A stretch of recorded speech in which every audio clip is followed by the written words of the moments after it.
Good morning. Good morning. Uh,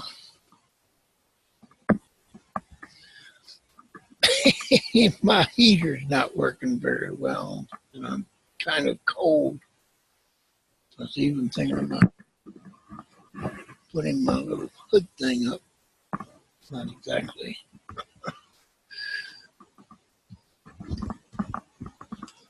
If I zip it all the way up.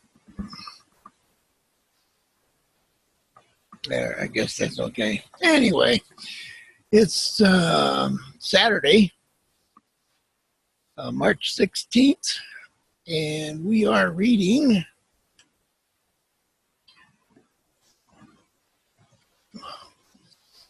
from, I always try The Greatest Miracle in the World by Mandino.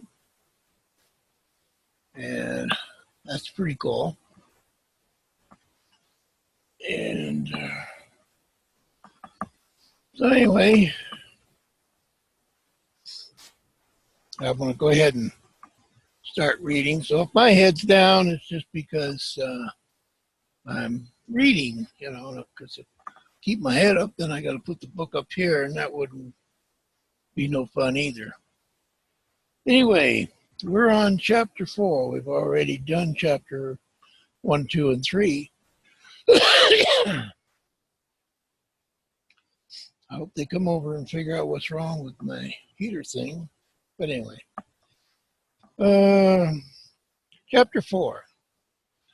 A month passed before I saw him again. It was well past closing time, and I was alone in my office, trying to make some dent in the correspondence that I had accumulated during my absence. I heard the outer office door click and stiffened. Whoever had been last out had neglected to lock up, and robberies were becoming a way of life in that neighborhood. And then Lazarus appeared in my office doorway. In a flurry of uncoordinated movements, tail wagging, ears rising and falling, sad eyes weeping, tongue flashing, putting on the rope which led back to his master. The old man hugged me. Mr. Ogg, it is good to see you. Lazarus and I, we were both worried about you. I've been away on book business, Simon. I think someone is trying to change my life. For the better, I think. I'm not sure. Maybe you'll be able to tell me. I knew you weren't here, Mr. Ogg. Each day I would look out my window for your little brown car. No car. No Mr. Ogg. And then this morning, there it was. I was so happy. I wanted to see you, and yet I didn't want to bother you. It took all day to get up the courage to come here. Well, I'm glad you did. I'd have come over to see you anyway, to tell you the news about the book. Good news. I'm still not sure it's happening to me. The old man nodded and patted my shoulder proudly. Then he led Lazarus to my coat rack and tied a loose knot around his face with the rope. The dog buried his nose in the heavy carpet and closed his eyes. You look great, Simon. I've never seen you in a suit and tie before. My visitor shyly rubbed his long fingers on his wrinkled jacket lapel and shrugged. I could not come to visit a company president looking like a bum, could I? Why not? I imagine you rag pickers work in all sorts of disguises, as I have probably infiltrated more walks of life than the CIA. Angels without portfolios. Beginning of a smile evaporated suddenly when I said angels.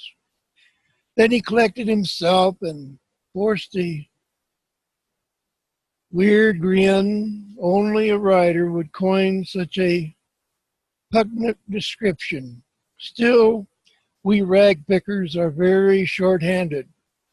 There is also a population explosion on humanity's junk piles, and not enough of us to do the job properly. I wonder if your magazine's publisher, W. Clement Stone, is a rag picker. We both turned our heads toward a portrait of my boss staring warmly at me from the paneled wall at the right side of my desk. I think he must be, Simon. He picked me off the junk pile 16 years ago when I was broke, alone, and taking frequent drives into the bottle. Funny, but you rag pickers also seem to have a policy of secrecy about your good deeds. Since I'm so close to him, I happen to know about some of the people that Mr. Stone had helped, and yet very few of his Good Samaritan's activities ever get into the papers. Simon nodded. That is because we rag pickers all try to follow the biblical command which Lloyd Douglas popularized in his book, Magnificent Obsession. You mean to do good and shut up. His booming laugh filled my office. That's what I mean, although I've never heard it put exactly that way. I think I still prefer the original instructions from Jesus and Matthew as Matthew wrote it.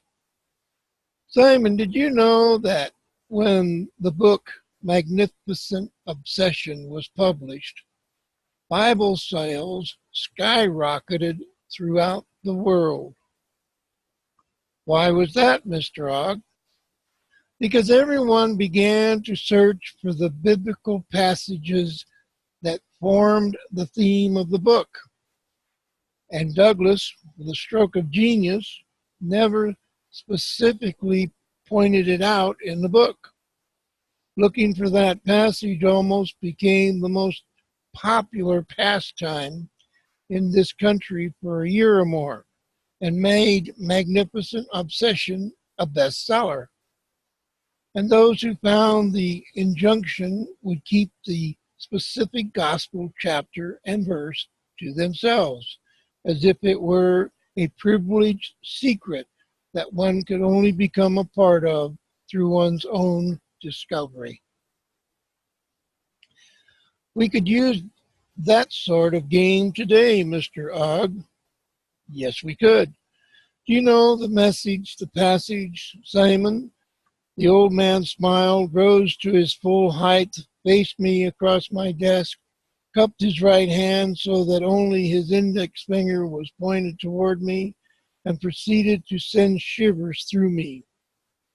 Take heed that ye do not your alms before men, to be seen of them, otherwise ye have no reward of your Father which is in heaven. Therefore, when thou doest thine alms, do not sound a trumpet before thee, as the hypocrites do in the synagogues and in the streets, that they may have glory of men. Verily I say unto you, they have their reward.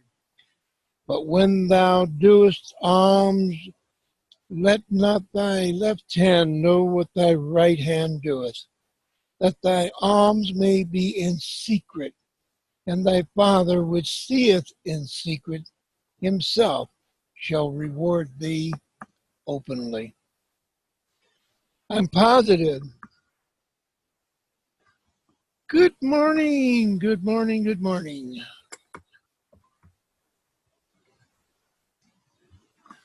And how are you doing this great morning, Cindy? Hey, I'm good. How are you? A little bit cold. I don't know what's going on Mm. with my furnace. It's Oh, doesn't seem to be working properly. uh-oh. That's not good. So I'm dressed like my book, The Rag Picker.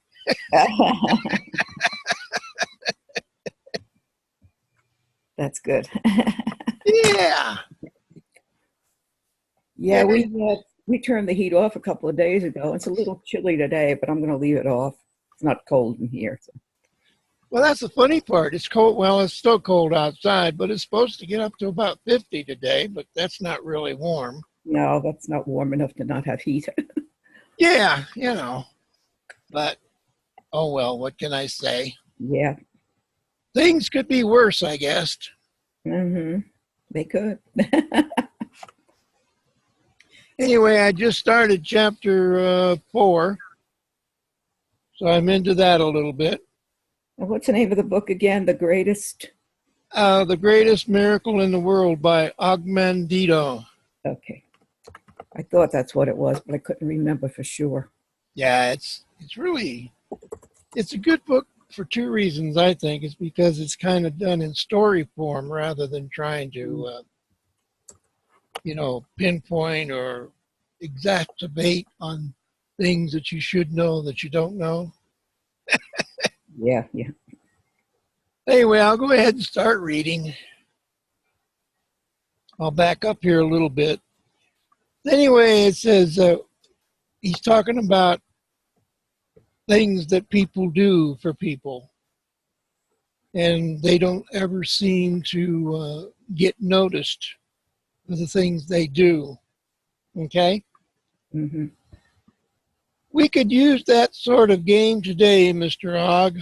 Yes, we could. Do you know the passage, Simon? The old man smiled, rose to his full height, faced me across my desk, cupped his right hand so that only his index finger was pointed toward me, and proceeded to send shivers through me. Take heed that we do not your alms before men, to be seen of them, otherwise ye have no reward of your Father which is in heaven. Therefore, when thou doest thine alms, do not sound a trumpet before thee, as the hypocrites do in the synagogues and in the streets, that they may have glory of men. Verily I say unto you, they have their reward. But when thou doest alms, let not thy hand know what the right hand doeth, that thine alms may be in secret, and thy Father which seeth in secret himself shall reward thee openly. I'm positive that it was never delivered better except on that mountain. 2,000 years ago, I poured my friend a cup of terrible coffee, and we made small talk as he strolled, cup in hand, slowly around my office. He paused at the wall, studied with autographic photographs, and read the names aloud, his voice rising gradually in pitch with each additional name, as if to signify that he was impressed. The old fox was teasing me, and I loved it. Rudy, Valley, Art Linkletter, John F. Kennedy, Charles Percy, Harlan Sanders, Joy Bishop, Senator Harold Hughes, Frank Gifford, James Stewart, Robert Cummings, Robert Redford, Barbara Streisand, Ben Hogan, Norman Vincent Peale. These are your friends. Some are, And the others, though, they showed me their gratitude for an article we did on them at one time or another. I like James Stewart, all his movies, good movies, you know him. I knew him many years ago. I was a bombardier in his B-24 group in World War II. He was brave, very brave. He completed his combat tour long before there was much fighter escort to protect our bombers, and he could outdrink all of us. Good, good.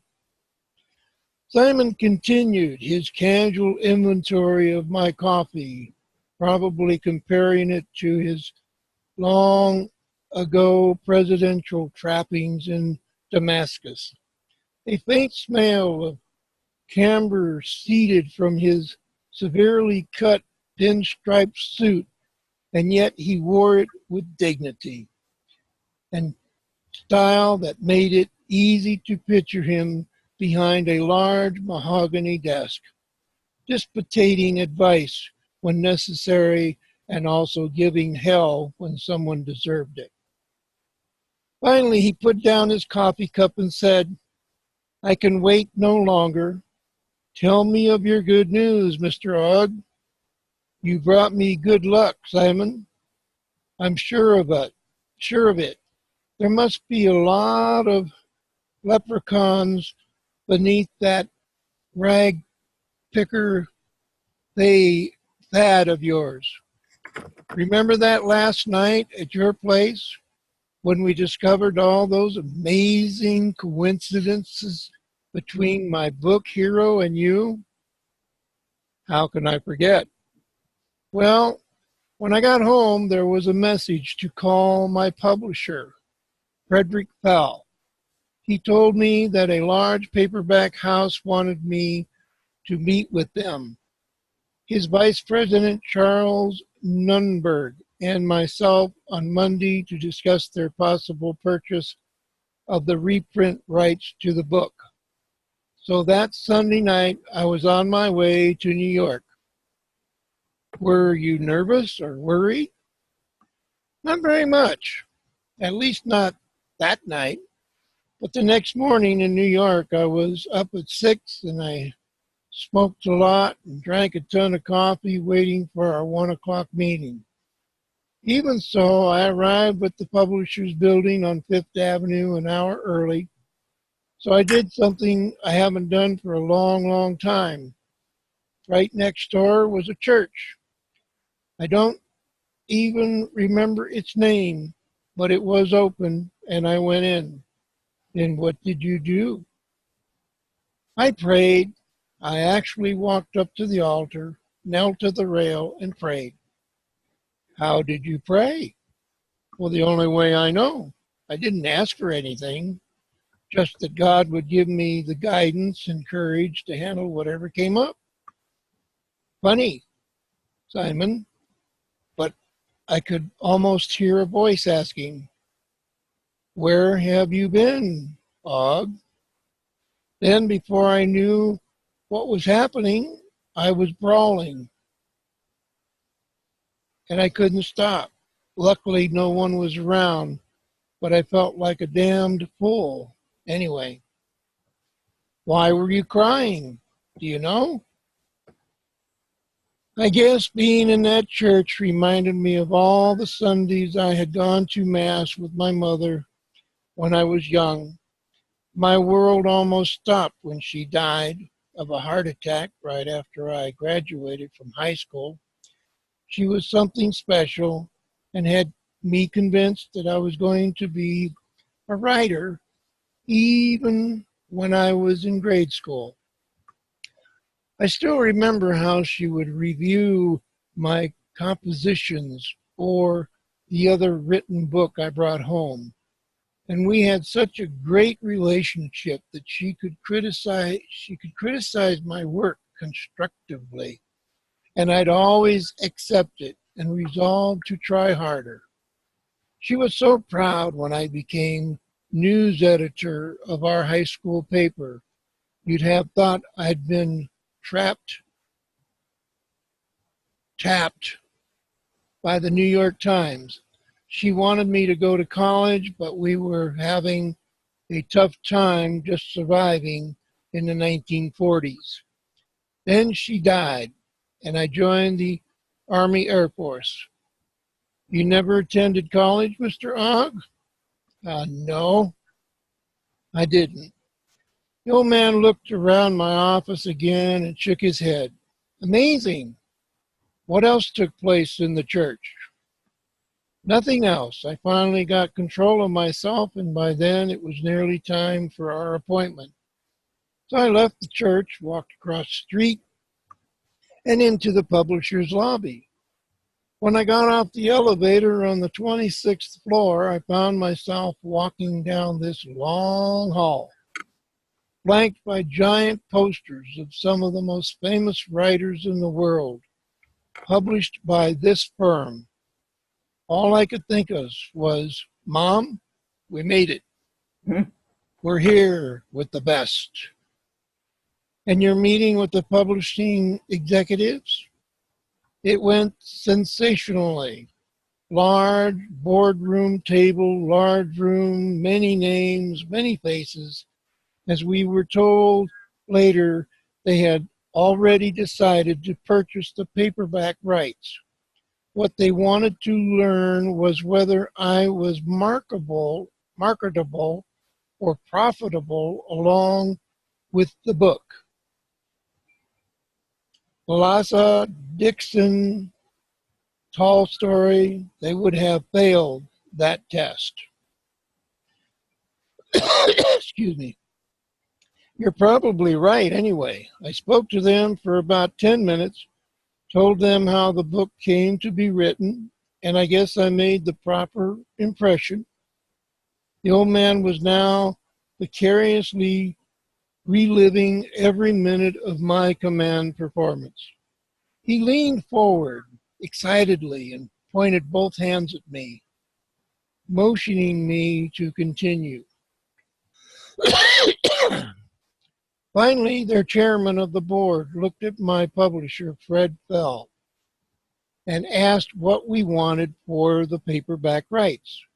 Mr. Fell, in his best poker-playing voice, replied that he wanted $1 for every hardcover copy we had sold. And we had at that point sold 350,000 copies. Hmm. There was a little gashing and groaning around the table, and the chairman said that he hadn't expected to go that high. Then he excused himself, beckoned to one of his vice presidents, and left the room. I guess they were only gone for a few minutes, Simon, but so help me, it seemed like a year. When they came back to the chairman, went over to Mr. Fell, put out his hand, and they shook. And that was it. It was that simple. Yes, they are paying you $350,000. Yep. Mr. Grog, you are wealthy. Not as wealthy as you think, Mr. Fell gets half of that, and then we both must share with Uncle Sam. Yeah. Yeah, amen. But Mr. Ogg, you have already earned a considerable sum of money in royalties from all those hardcover sales, have you not? Yes. Did you know that F. Scott Fitzgerald, 3 years after The Great Gatsby was published, received only $5.15 in royalties, and by the time he died, that marvelous book was already out of print. No, I didn't know that, Simon. And don't misunderstand, I'm not ungrateful. I can't believe it's happened to me yet. Maybe it was that prayer in the church. And maybe it was your mother's prayers, my friend. Now, where have you been for the rest of the month? Well, since the paperback won't be out until next spring, Bell decided to promote the hardcover book heavily through this summer and fall, and so I guess I agreed to go on a radio and television and newspaper promotion tour for about 3 weeks. I've been in 14 cities, been interviewed more than 90 times, and I'm getting to like it, even the bookstore autographing sessions. I'm very proud and happy for you, Mr. Ogg. We sat for a while, two comrades sharing a victory. There was more small talk before I finally got up enough courage to ask, Simon, did you ever get around to reading my book? Of course. The very same night you left it with me. It is a beautiful thing. The paperback people will sell millions of copies. The world needs your book, Mr. Ogg. That was good enough for me. They could have all the other rare book reviews I had been saving. Simon rose and said, Come, we must celebrate. One sherry for your good fortune. I went. After we were seated in our usual chairs and Simon had poured, he resumed our office conversation. Mr. Ogg, the haunting similarities between your great salesman and my own life have caused me many sleepless nights. And the probable odds, after all other coincidences, that Hoffa's wife and mine would both be named Leisha must be beyond the ability of any computer to calculate. I've tried to put it out of my mind, Simon. I think the extrasensory perception people call that sort of thing precognition, or maybe not. I did write the book before I knew about you, but you lived those events before I wrote the book. I don't know what they'd call that, but it's still scary as hell to think about. Do you believe it's all just coincidence or chance? The old man sighed and shook his head.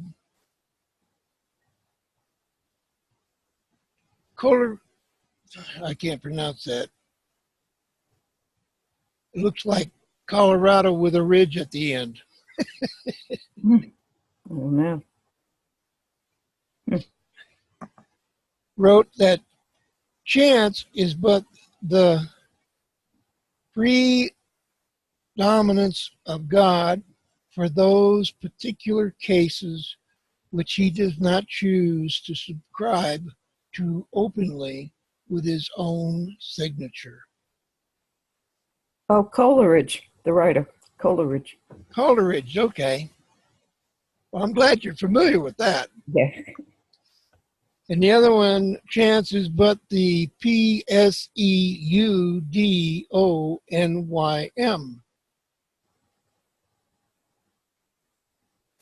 I don't know.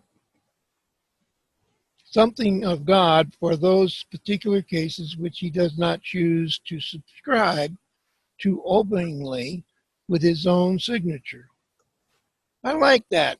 And if it is one of God's secrets, there isn't much we can do about it. And so I'm not going to dwell on it, haven't even discussed it with anyone else who'd believe me. It is fortunate that we have each other, Mr. Ogg. We sipped our sherry in a peaceful stillness that can only be experienced by two people who truly relate to each other. A quiet that neither felt necessary to disturb with words, merely to reinforce friendship. I didn't know what Simon was thinking, but I was trying to muster up enough courage to spring a suggestion on him, one that had occurred to me while flying back from the New York meeting with the paperback publishers. One thing I had learned in New York was that good self-help and inspirational writing was at a premium. Whether it was the state of the nation or just another publishing cycle, every publishing house, it seemed, was on the lookout for another Wake Up and Live, or The Power of Positive Thinking, or How to Win Friends and Influence People. Whatever our country gets down on itself, it seems that self-help books rise to the top of the sales charts, and most publishers trying to anticipate the future were apparently figuring the country was in for another down. I thought Simon would be a natural. I took the plunge. Simon, how many people do you figure you have helped turn their lives around in your role as a rag picker? There was no hesitation. In the past 13 years, maybe 100. Exactly? Yeah, yes, maybe. Well, how do you know? Have you kept a diary of some sort? No, when I first began this adventure, my intentions were good, but my methods of trying to help were trial and error, mostly error.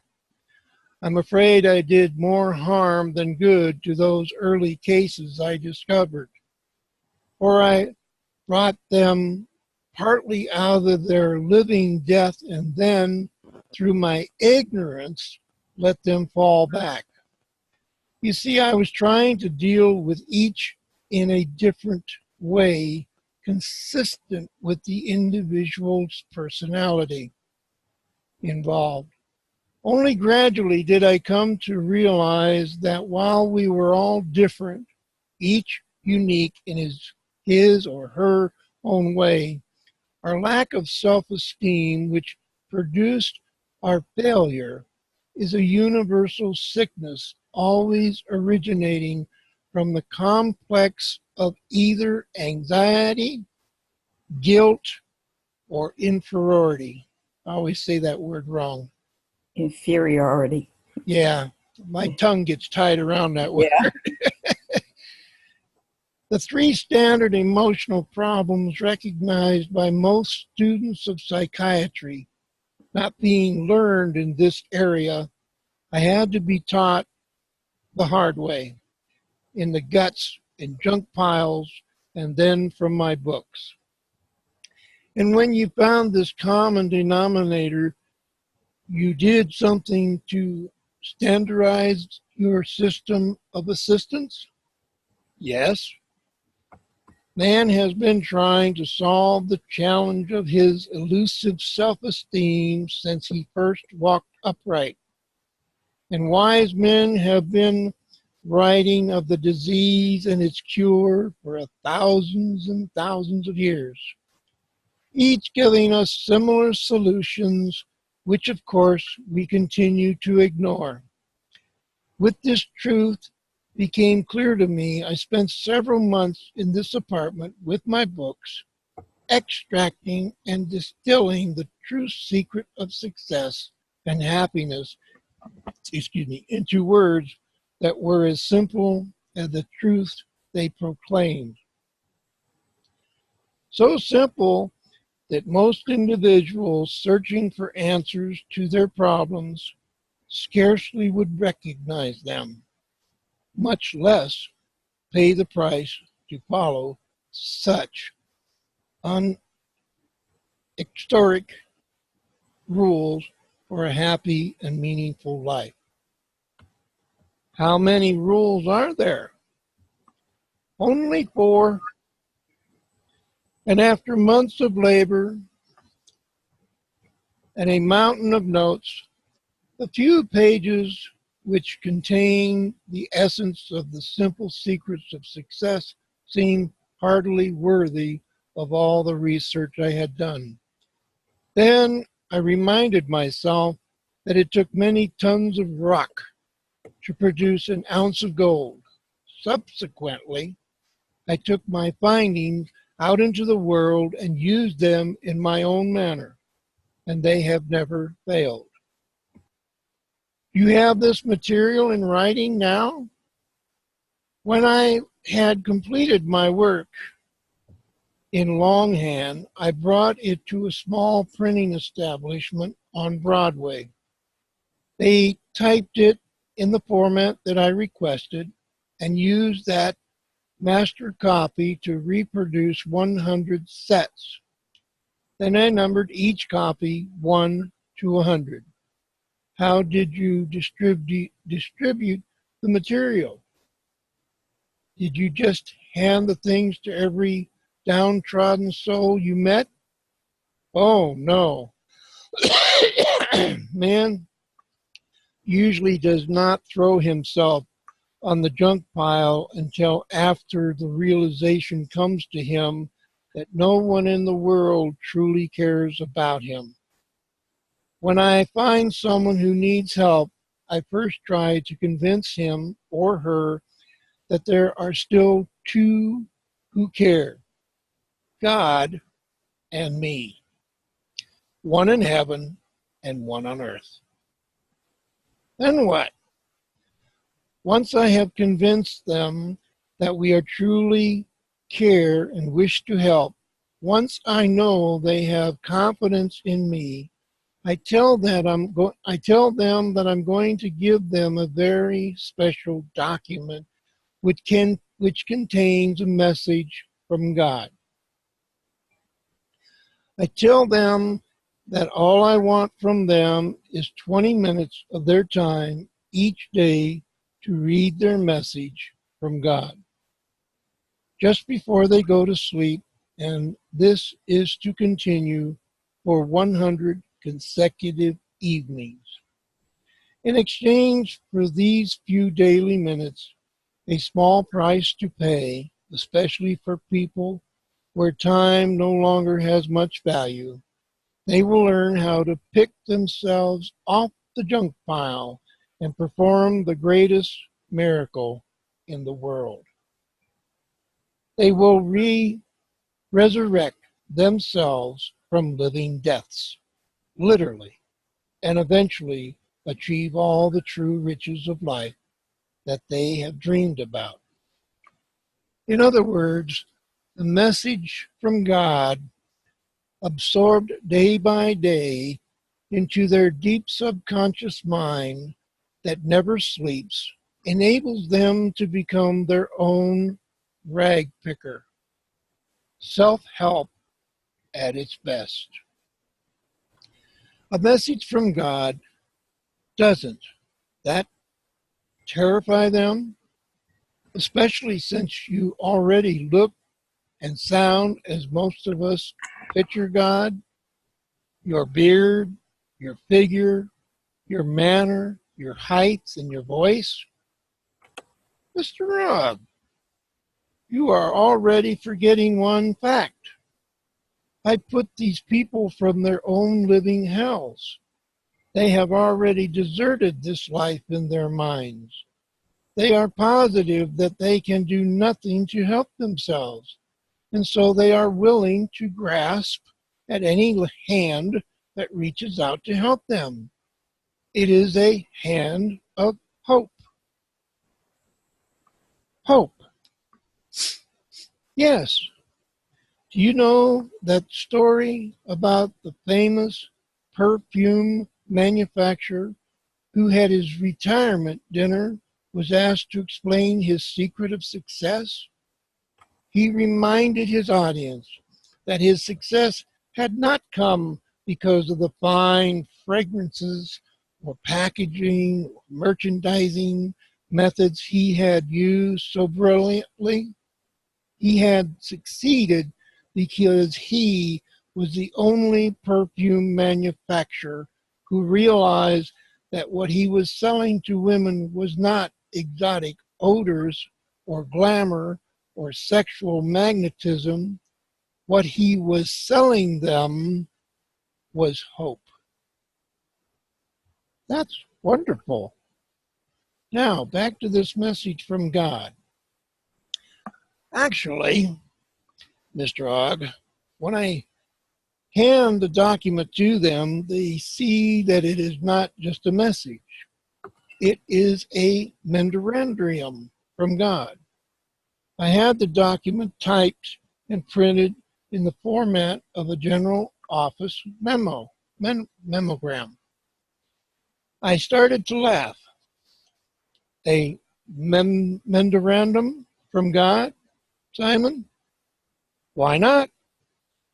Long ago, God communicated with us by chiseling 10 commandments on 2 tablets, which he delivered to Moses on Mount Sinai. Later, he wrote a warning on the wall of King Belshazzar's palace. How would he communicate with us today if he decided to do it in writing? What is the most modern form of writing communication? I'm Stacy, and I'm from Minnesota, and I am just... Memorandum. Exactly. They are concise, have a universal form, are practical, and can be found in nearly every country in the world. Our nation runs on memorandums, or perhaps despite them.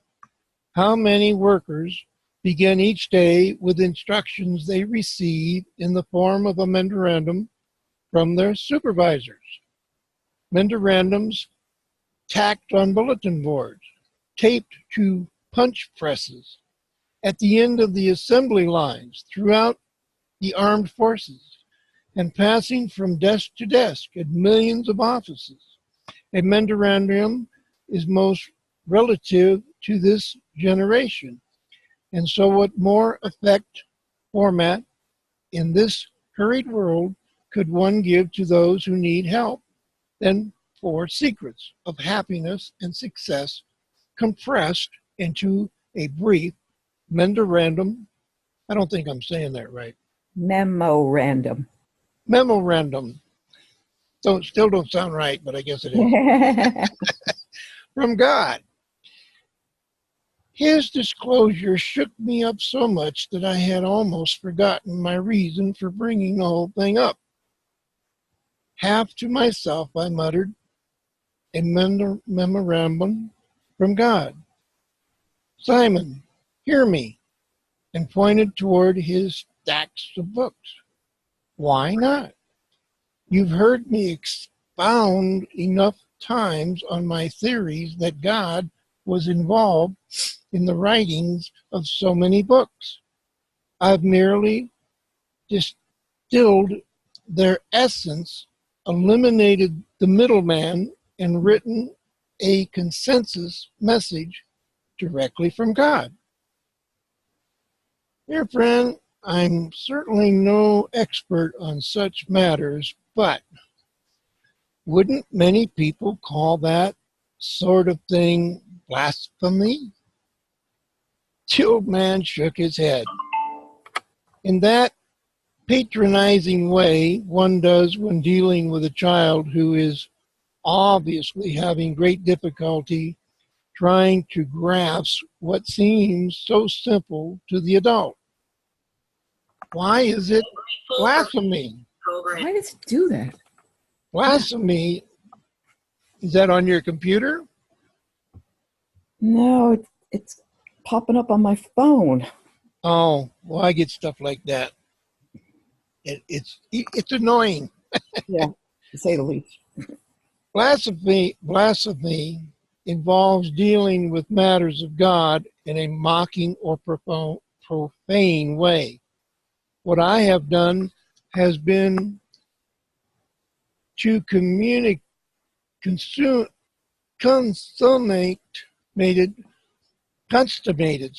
with love and respect and with no thought of personal gain, and it works.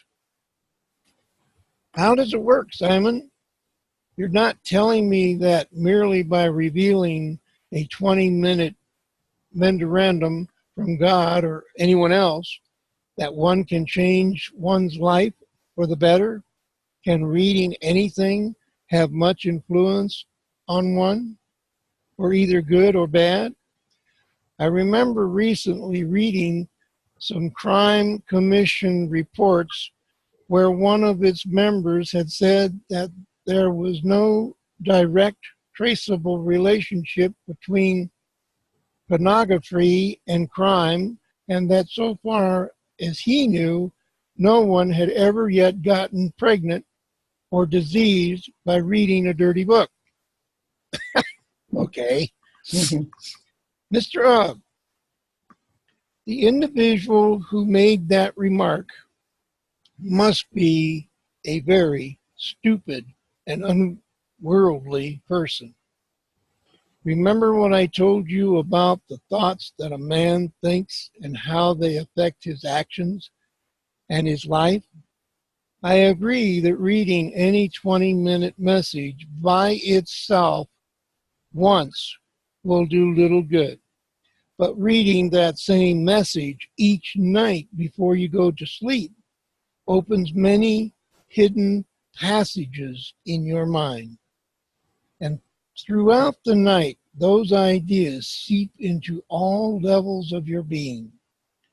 Next day, when you awaken, unconsciously, you begin to react almost imperceptibly as at first to the message you imprinted on your brain the previous evening. Slowly, day by day, you change. As the message transforms itself from words and ideas into action and reaction on your part. It cannot fail, providing you read and imprint each night. But Simon, we've had the 10 Commandments for several thousand years, and look at the mess this world is in. Mr. Ogg, do you blame the commandments? How many read them? How many know them? Can you, for example, recite all 10? I shook my head. Trying business after business to find a way to build an income. I'm going to have to mute myself. I don't feel bad. It happens to me all the time. I shook my head, and by this time, I had almost abandoned my original idea that had triggered this conversation. Still, I probed for an opening. Simon, you mentioned that you have helped 100 people.